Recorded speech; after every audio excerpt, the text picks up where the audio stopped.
Hello, Paul again here from EMD today. Just finished installing the new fuel pump with new flange on top. So that's the old fuel pump.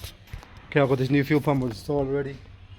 Rerouted everything properly. So now I'm gonna took the battery out so I can clean all the dirt inside the plenum there using the vacuum cleaner there. That's the reason why I took it out. And then now I can actually put everything back together, start it up, get it all running. Make sure there's no leak from here as well. Got a new O-ring there as well. That's the old O-ring.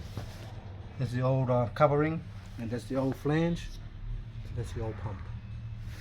So yeah, once the car's running, I'm gonna take all the fuel out and watch the gauge go to 0, and put the fuel back in and watch the gauge go up to where it's supposed to go.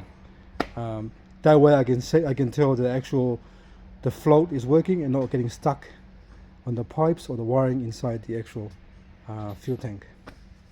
If that's all good, then I'll put everything back together, clean it, and then that's pretty much it. Alright, okay, so nearly finished pretty clean in there. I cleaned all the dead leaves and all the dust from inside the plenum. I'm going to do a bit more on the left and inside the right here as well, the vacuum cleaner, and then put everything back together.